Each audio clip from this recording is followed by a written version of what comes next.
A blessed day to you, all my sports to the bone people. Here we go again. Back at it, my viewers and subscribers. Hope everybody is doing okay. Hope you're all enjoying this beautiful day. All right, I have a couple of cricket stories for us to look at in this one. So the West Indies women, they were able to secure another victory at the T20 World Cup. This time getting the better of the Bangladesh women. We actually won that game by 8 wickets. So I'm going to spend some time going through the scorecard so you can hear exactly how the women did. We're also going to talk a little bit about a couple of players coming out of the CPL. You know, I was doing some reading this morning and I realized that Shimron Hetmyer, he has actually, he was signed by a team from the Abu Dhabi T10 league. So we're going to talk about that a little bit. Let's give a listen here until the end. Let me know what you all think in the comment section. And as per usual, if you have not yet subscribed to the channel, please consider subscribing. Definitely will help us out a lot. All right. So let's talk a little bit about the West Indies women first. So we secured a second victory. A couple days ago, we won against Scotland. And in today's game, we were able to get the better of Bangladesh. So recovering from the poor start that we got against South Africa. So that's 3 games, 2 victories, and 1 defeat. Very, very good. Now, Bangladesh, they batted first. And they scored 103 for 8. 103 for 8 of their allotted 20 overs. Now, bowling for the West Indies women, Ramarak, she was at her brilliant best. She picked up 4 wickets, 4 for 17 from her 4 overs. Some very good bowling there from Ramarak. 4 for 17. She was supported by Fletcher, who picked up 2 for 25 from her 4 overs. We also had Captain Hayley Matthews picking up 1 for 19 from her 4 overs. And Chinelle Henry, she bowled 2 overs for 11 runs. We also had Elaine bowling 1 over for 5 runs. Ashimini, she bowled 4 overs for 20 runs.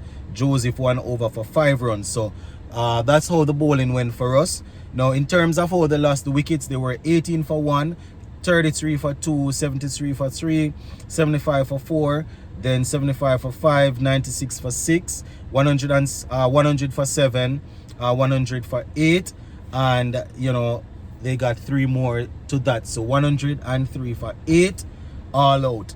Now, top scoring for Bangladesh, Dilara Akhtar, she made 19 from 18. Sultana, she picked up 39 from 44. She's actually the captain, so she played a captain's knock. So good for her there. Now, when it was time for us to chase, we were able to get up to 104 for 2. So we lost only 2 wickets, my viewers and subscribers, and we chased it down in 12.5 overs. Now, Hayley Matthews, the captain, she made 34 from 22 of her 6 fours. So 34 from 22 6 fours, strike rate of 154. We also saw Stephanie Taylor, who retired hurt. She made 27 from 29. Campbell, she made 21. And once again, Deandra Dutton staying at the crease and making sure that we got across the line. She scored 19 from 7 not out, 1 4 and 2 6s, while Henry was left not out on 2. So some good batting there by the West Indies women. I am hoping that they will continue this run of form. You understand, the further we go in the competition, the harder the harder it will become. So good to see that we were able to win that game by 8 wickets with all of 4 deliveries to spare. So congratulations to the West Indies women.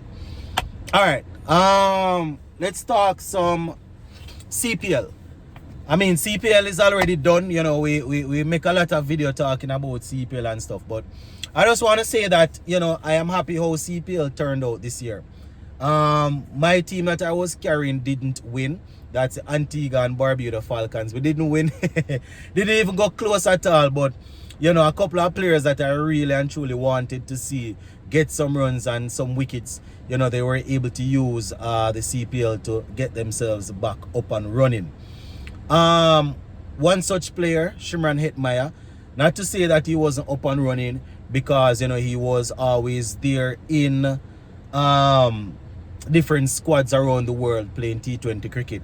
But, you know, we saw him in a what you could call a more important role. You understand? Saw him batting early, batting at number 4, and finishing off with, you know, quite a few runs. He was actually, you know,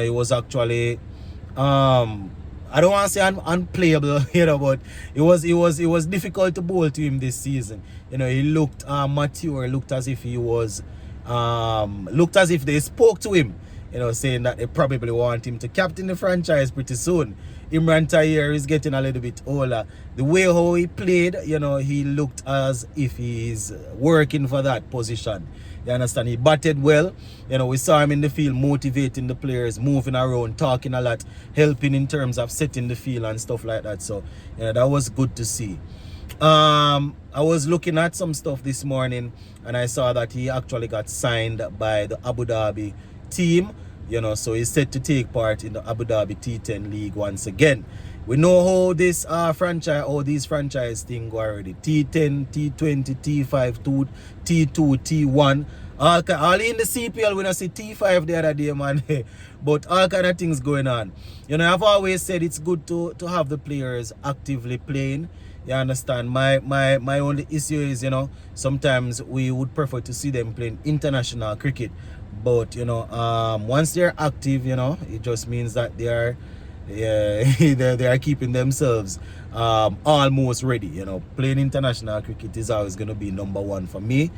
But, you know, if they are not playing international cricket, especially when there is no international games going on, you know, I'm always happy to see the players remaining active. So good to see Hetmyer getting a look in. Now, 2 other players that I want to talk about, Evan Lewis and Fabian Allen.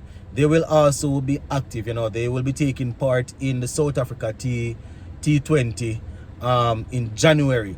And, you know, these are 2 players. When they were going into the CPL, I made a couple of videos saying that, you know, there are a few players that I want to see coming out of the CPL, you know, having done well. Evan Lewis got off to a good start.